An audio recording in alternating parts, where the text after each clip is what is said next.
Jamaican food, that's the subject of today's episode.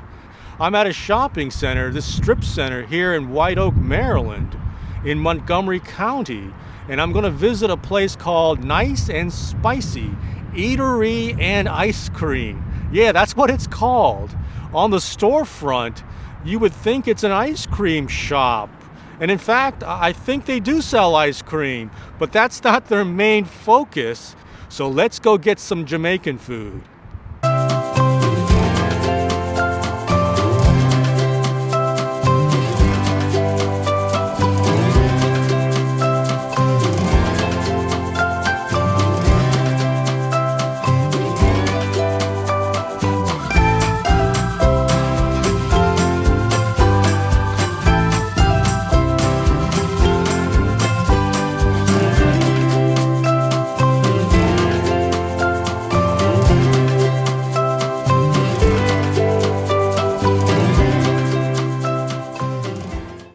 Okay, I'm going to begin with the Ackee and saltfish, which is considered the national dish of Jamaica. And for those of you who don't know, Ackee is a fruit. It's a tropical fruit, and my understanding is it's related, kind of like a distant cousin to longan and lychee. The unripe Ackee is actually poisonous. So you have to eat it ripe, and it's usually cooked. And saltfish is simply salted cod.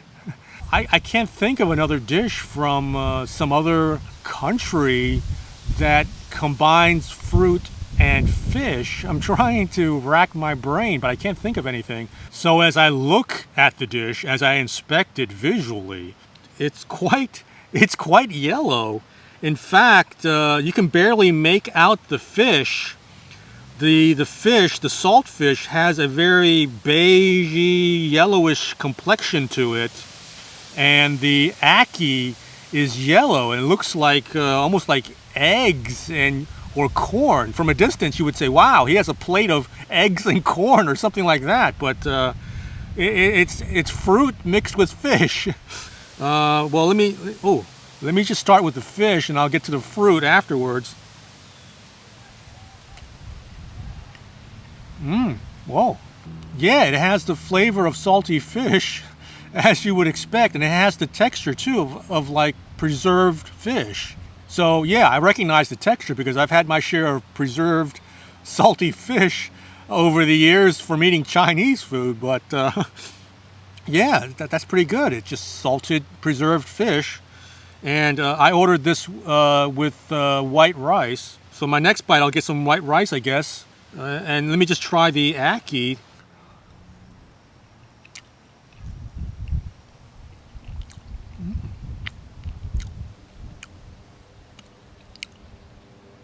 Wow, it's very soft, first of all. Soft and creamy, and it's like eating flan almost. You know, flan, that dessert, that creamy, custardy dessert. It's like eating flan, but it's not sweet. In fact, this is actually softer than flan. I mean, you literally don't have to bite this Ackee. It just kind of dissolves and slides down your throat because it's so soft. Let me just get a bite of the fish with the Ackee.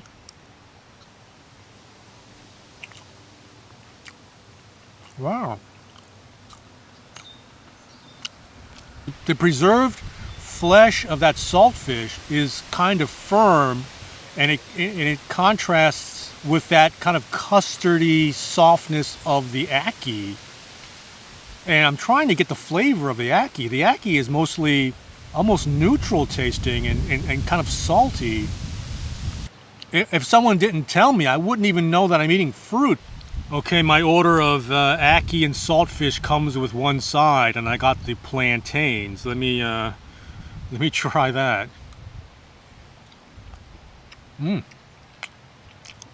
Oh, those are good plantains. So yeah, I'm not used to seeing plantains cut quite like this into circular medallions. When I eat plantains, say at a Peruvian restaurant with my pollo a la brasa, it's cut at an angle, so you have a different shape to it, and it's a little bit more hefty and large, each individual piece of plantain. So, but these little circular medallions really work. They're easier to eat in some ways, and they really pack a lot of flavor. Okay, next up is the curry goat. There's a lot of goat in here. I'm just gonna poke a piece and get one and try it. Oh, that's good. Let me get another piece. Oh man, that's good. On the surface, at least, it looked kind of maybe dry, or maybe the meat wouldn't be tender, but that certainly isn't the case. The meat is very tender, and it's not tough or dry. It's good. It kind of tricks you a little bit visually. Wow, that's some tender goat meat. So I was thinking, wow, this might be kind of dry, maybe tough, and it's kind of small looking. But in fact, the way they cut the curry goat just makes it easier to eat. Because most places would serve the goat and it's larger chunks. And so you kind of have to finagle it a little bit with your plastic fork and knife. But they save you the trouble here by cutting it the way they do. It just goes to show, you know, the old saying, you can't judge a book by its cover. Visually, I've seen much more impressively looking curry goat. You can really taste the curry flavor. I mean, that really shines through. But as you eat it, you can tell it's not just straight up curry powder that's flavoring the meat. I mean, the kind of ancillary and secondary spices in there are really rounding out the flavors. In the distance, you can taste the cinnamon and the allspice. The side item is the greens, and it's a mixture of collard greens and spinach. That was what I was told. Oh. Oh, that's good. Wow. That's really good. Let me take a few more bites of that. Wow, that's really good. Wow. Yeah, so that's a mixture of collard greens and spinach. And I think there's some chopped up onions in here as well. And it's really, really soft.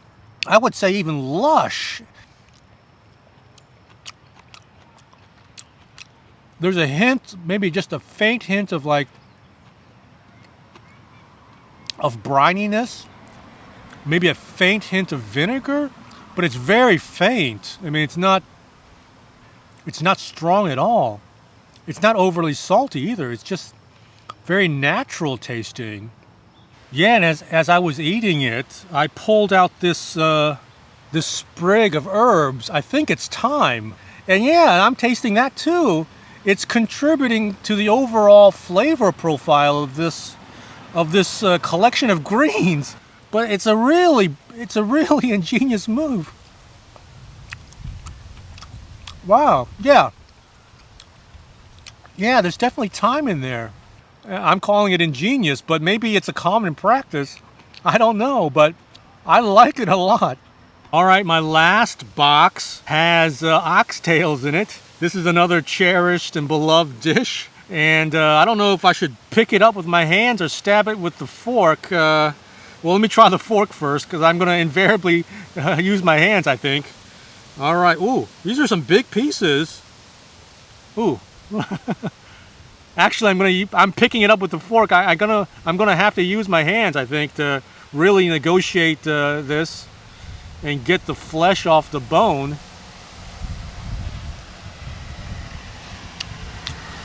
Yeah. Oh, that's good. I mean, it has a very different flavor than the curry goat, obviously. There's no curry in here. It's very dark. I mean, they must use the same pimentos that they used in the other preparations. And I think for the dark color, there might be some caramelized molasses or something like that. And you taste the meatiness of the flesh, and then the kind of gelatinous pieces nearer to the bone. And then, of course, you kind of suck on it and gnaw on it to extract every piece of meat and goodness from the surface of the bones. Wow, that's good. Yeah, I'm going to go in full on with with my hands. Yeah. They cook this well because the meat is just gracefully falling off as I bite into it. The oxtails are cooked really well, and so you get the pleasure of biting it off the bone and just gracefully sliding it off. It's like pulling your foot out of a slipper. It's kind of like that. Yeah, and also in this version, there's carrots in here.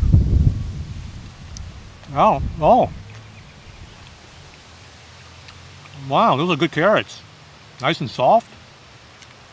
To go with the oxtails, I got the stewed cabbage. It's nice and shredded. Oh.